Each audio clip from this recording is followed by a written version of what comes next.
नमस्ते स्टूडेंट्स। तो हम आज चैप्टर 9 स्टार्ट करने जा रहे हैं जिसका नाम है सीक्वेंस एंड सीरीज। ठीक है। अब बेसिकली ये चैप्टर 3 पार्ट से बना हुआ है, AP, GP and sum of special series. अब एपी आपने ऑलरेडी 10th स्टैंडर्ड में पढ़ा है। ठीक है। जीपी आपके लिए बिल्कुल न्यू है और सम ऑफ स्पेशल सीरीज शायद सीबीएसई या गुजरात बोर्ड दोनों में से किसी में कट है, तो वो आप देख लेना, मैं आपको बता दूंगा बाद में। तो पहले हम सीक्वेंस ऑफ सीरीज स्टार्ट करते हैं, थोड़ा इंट्रोडक्शन पढ़ लेते हैं। In mathematics the word sequence is used in much the same way as it is in ordinary English.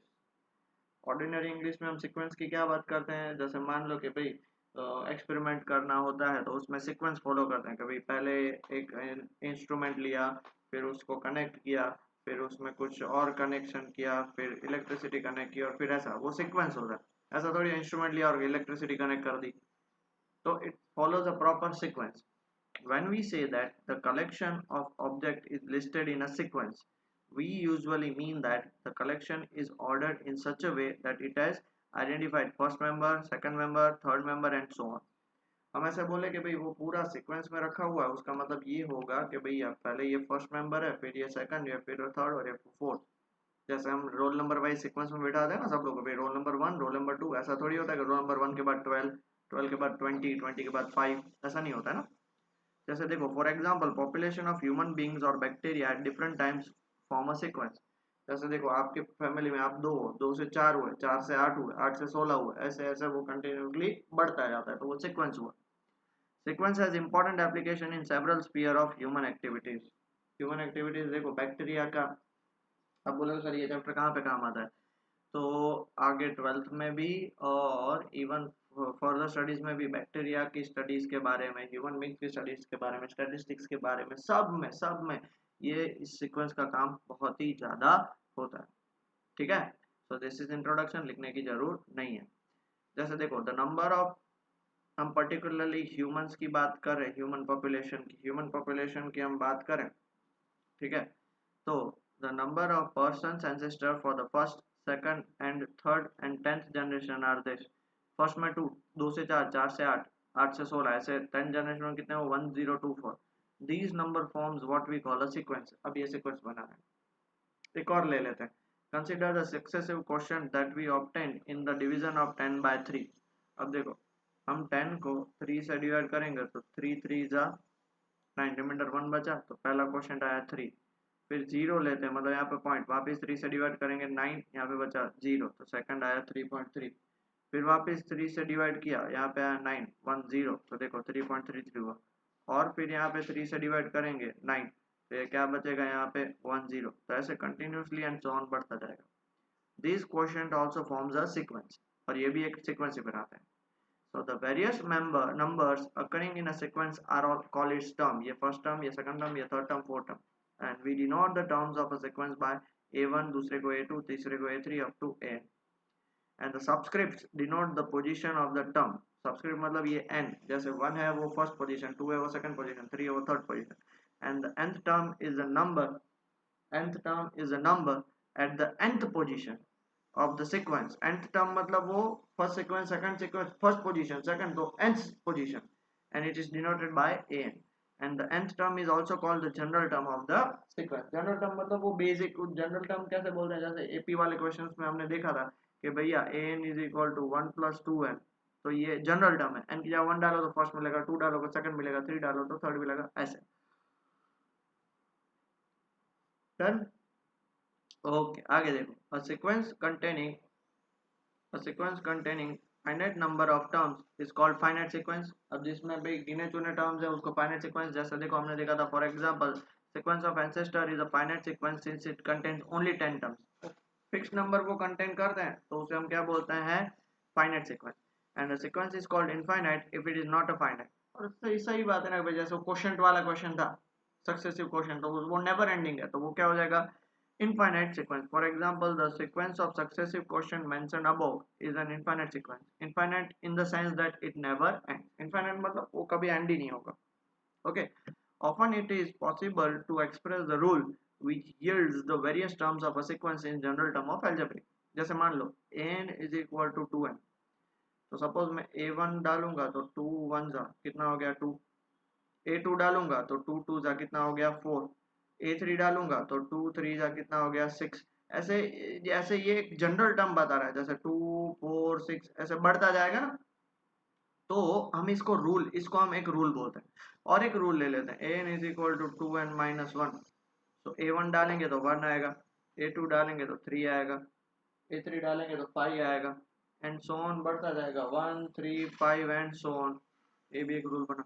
एक और रूल बना सकते हैं 2n, a1 डालेंगे तो 2 आएगा, a2 डालेंगे तो 4 आएगा, a3 डालेंगे तो 8 आएगा एंड सो ऑन। तो 2 4 8, तो ये सारे क्या है रूल्स हैं, एल्जेब्रिक फॉर्मूला जिसको बोलते हैं कि भाई वो डिसाइड करेंगे कि आगे के टर्म्स क्या हो सकते हैं। ठीक है, समझ में आया? Pause the video, note it down फिर। Okay, but it is not compulsory कि ऐसा रूल ही हो। in some cases an arrangement of numbers such as देखो 1 1 2 3 5 8 has no visible pattern, उनकी कोई फिक्स पैटर्न नहीं होती, but the sequence generated by the recurrence relation given by, उसको अलग रिलेशन से दिया जाता है। जैसे देखो 1 1 1, इसमें 1 में आप 1 ऐड करो, 1 में 1 ऐड करोगे तो 1 प्लस 1 क्या मिलेगा 2, वापिस 1 में 2 ऐड करोगे तो क्या मिलेगा 3, 2 में 3 ऐड करोगे तो क्या मिलेगा 5, 3 में 5 ऐड करोगे क्या मिलेगा 8। मतलब प्रीवियस दो टर्म्स का एडिशन वो हमें नेक्स्ट मिलना चाहिए। इस सीक्वेंस को हम बोलते हैं फिबोनाची सीक्वेंस, और ये आपको नेचर में मिलती है। आपने कभी भी कोई ऐसा प्लांट या फ्लावर देखा है जिसकी 4 पेटल्स हो? Never.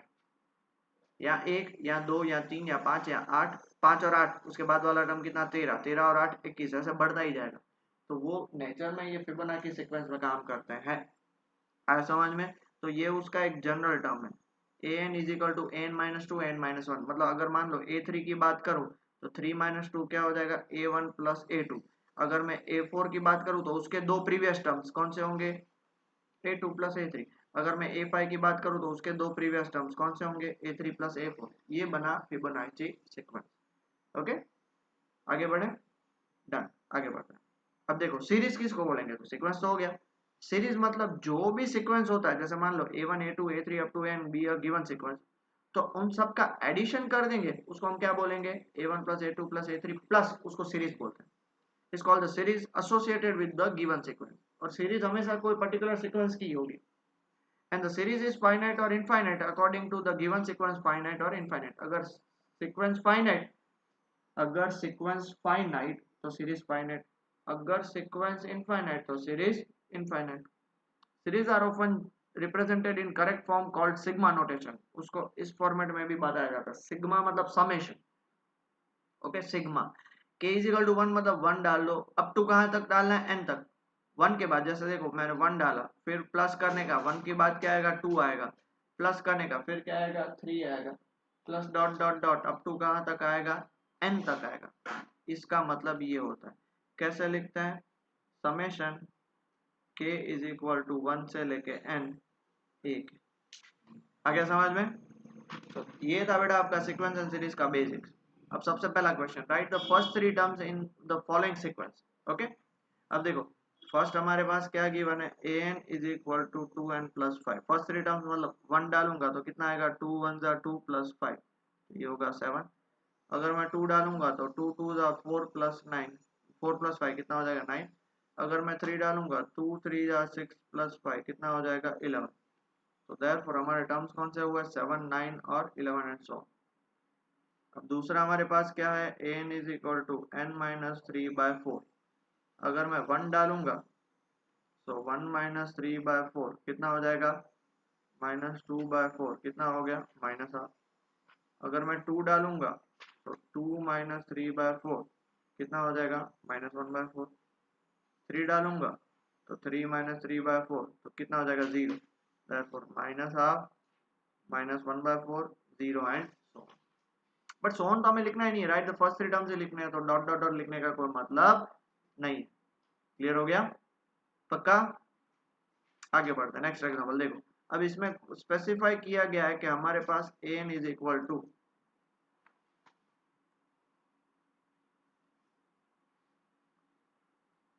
N is equal to n minus one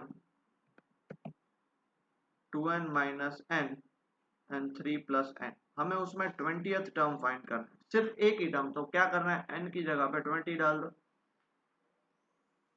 बराबर है। ये आपके सामने सब दिया हुआ है। 20 माइनस वन कितना होगा 19, 2 माइनस 20 कितना होगा -18 और 20 प्लस 3 कितना होगा 23। इसका आंसर माइनस आएगा। बाकी आप लोग कैलकुलेशन में काफी स्ट्रांग हो तो कर सकते हो। डन। Next question. अब देखो एक सीक्वेंस दी हुई है, बराबर है। उसमें फर्स्ट टर्म हमारे पास 1 दिया हुआ है and for n greater than equal to 2, मतलब अभी सेकंड टर्म फाइंड करना हो तो उसके लिए हमें ये कॉन्सेप्ट लगाना पड़ेगा, an is equal to an minus one plus two. तो मान लो सपोज मान लो मुझे a2 फाइंड करना है, तो यहाँ पे मैं क्या करूंगा, a 2 minus one plus to.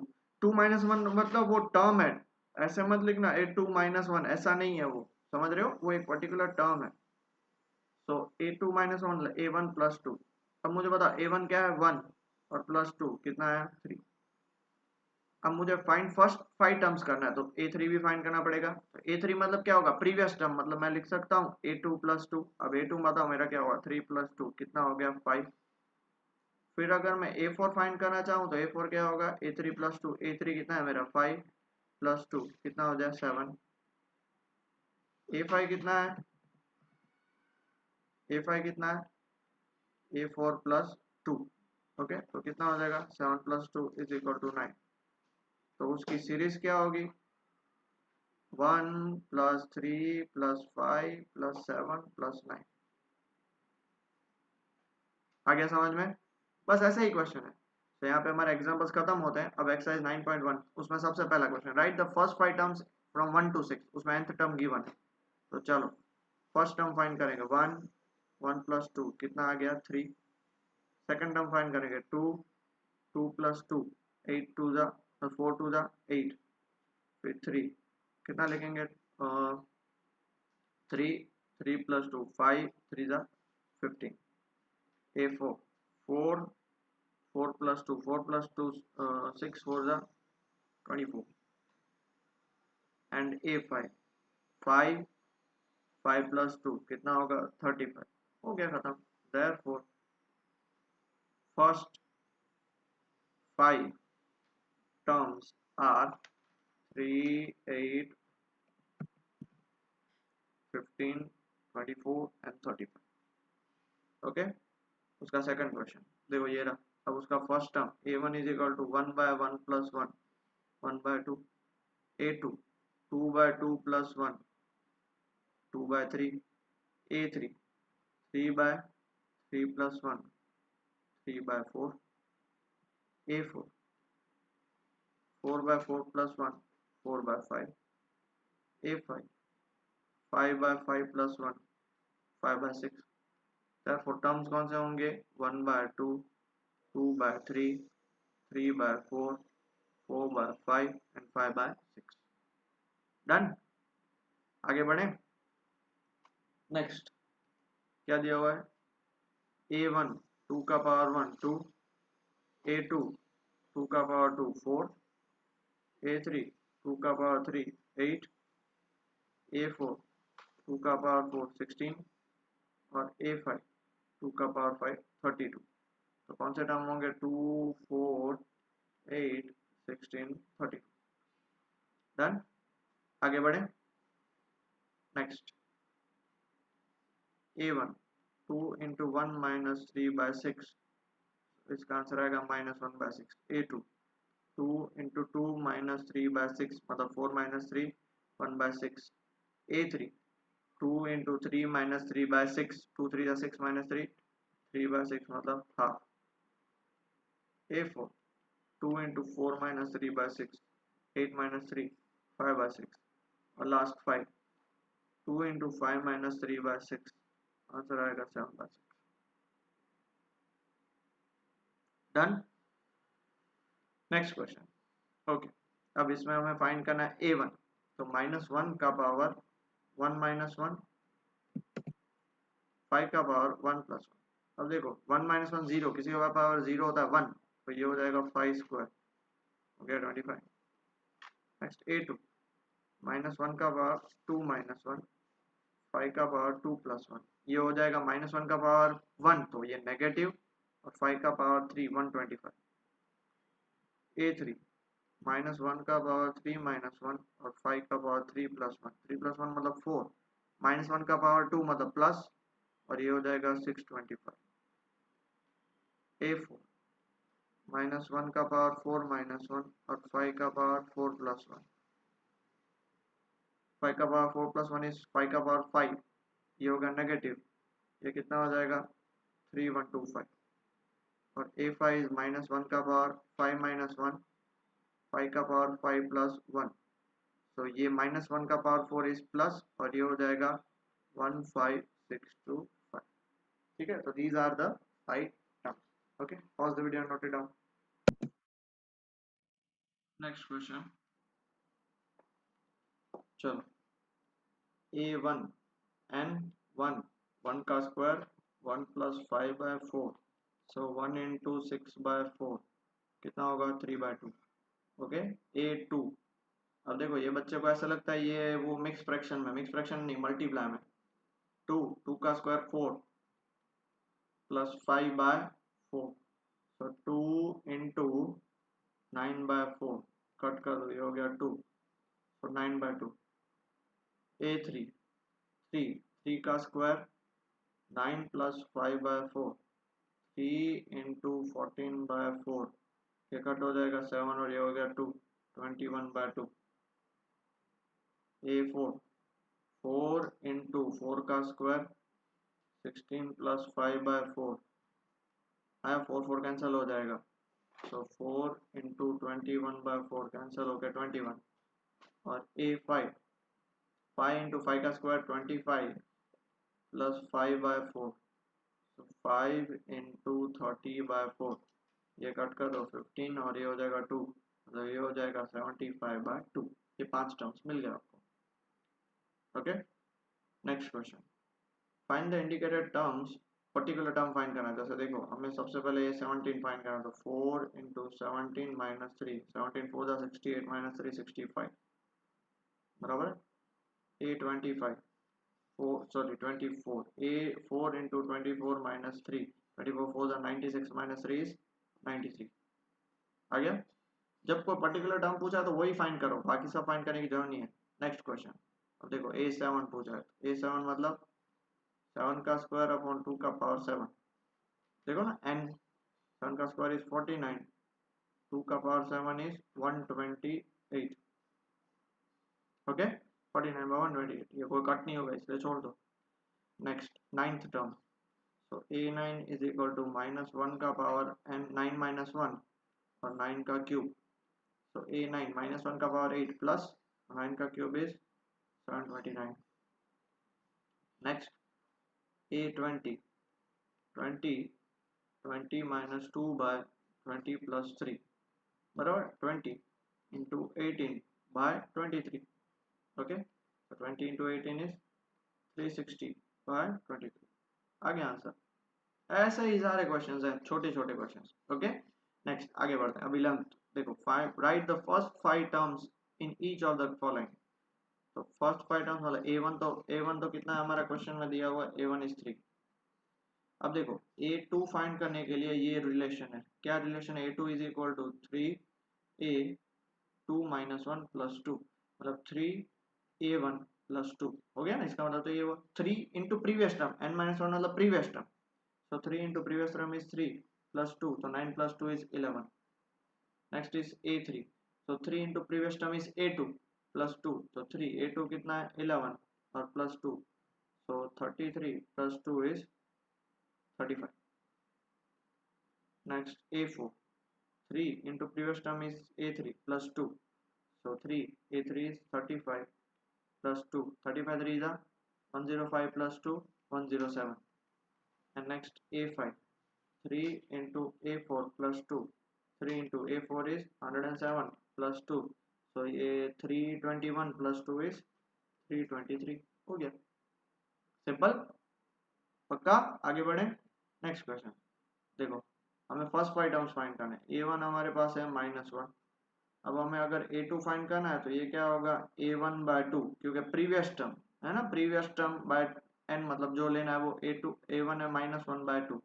चलो अब A3 की बात करते हैं। A3 मतलब previous term by 2, previous term by 3, क्योंकि n है, तो -1/2/3, तो ये 2 नीचे जाएगा तो आंसर आएगा -1/6। A4 A3/4, A3 कितना है -1/6/4, तो इसका आंसर आएगा -1/24। और A5, so A5 is previous term by 5, previous term is -1/24 whole upon 5, ये नीचे जाएगा तो -1/120। इजी। नेक्स्ट क्वेश्चन, इसमें देख लो आपके पास A1 दिया हुआ है 2, A2 दिया हुआ है 2। अब आपको A3 फाइंड करना है, क्योंकि ग्रेटर देन 2 के लिए, तो A3 मतलब previous term, previous term -1, previous term क्या है 2 - 1 इज 1। अब आपको A4 फाइंड करना है। A4 is previous term -1, previous term कितना है A3 इज 1 - 1, आंसर इज 0। और last A5, A5 is what previous term -1, 0 - 1 is -1, तो क्या हो गया 2 2 1 0 -1। ओके। और फाइनली लास्ट क्वेश्चन, अब देखो ये फिबोनाची सीक्वेंस है, A1 1 है, A2 भी 1 है। अब हमें अगर A3 फाइंड करना है तो प्रीवियस दो टर्म्स का addition, that is A1 + A2, that is 1 + 1 2। फिर अगर हमें A4 फाइंड करना है तो A3 + A2, A3 + A2 previous दो टर्म्स का एडिशन। ओके, A1 + A2, अब क्या करना है A2 + A3, A2 + A3 format में, A2 + A3 प्रीवियस दो terms, A2 is 1 + A3 is 2 3। A5, A5 is previous दो टर्म्स का addition, A3 + 4, A3 is 2 and A4 is 3, so 2 + 3 is 5। But हमें A6 भी फाइंड करना पड़ेगा, उसका मैं रीजन आपको बता दूं। तो उसका रीजन है A4 + A5, A4 is 3 + 5, कितना हो जाएगा 8, बिकॉज इसके कारण। अब देखो इसमें हमें n की जगह पे 1 2 3 4 5 सब डालना है, तो जब 5 डालूंगा तो 5 + 1 6 होगा, तो हमें 6 की जरूरत पड़ेगी। तो सबसे पहले n = 1 के लिए क्या होगा A2/A1, A2 है 1/1 1 हो जाएगा। फिर n = 2 के लिए क्या होगा A3/A2, A3 है 2/1, कितना हो गया 2। फिर n = 3 के लिए A4/A3, A4 कितना है 3/2। फिर n = 4 के लिए A5/A4, A5 कितना है 5 और A4 कितना है 3। और n = 5 के लिए A6/A5, कितना हो जाएगा 8/5। डन, समझ में आया। तो यहाँ पे हमारी एक्सरसाइज खत्म होती है। मैंने बहुत ही सिंपल एक्सरसाइज थी, फिर भी सारी करवाई है। नेक्स्ट लेक्चर में हम एपी स्टार्ट करेंगे। एपी की एक्सरसाइज बड़ी है तो उसको 2 पार्ट में खत्म करेंगे, बट ये बहुत ही सिंपल एक्सरसाइज है, खुद से भी प्रैक्टिस करिएगा तो ही आएगा, वरना समझ में नहीं आएगा। Till then take care and study well बेटा।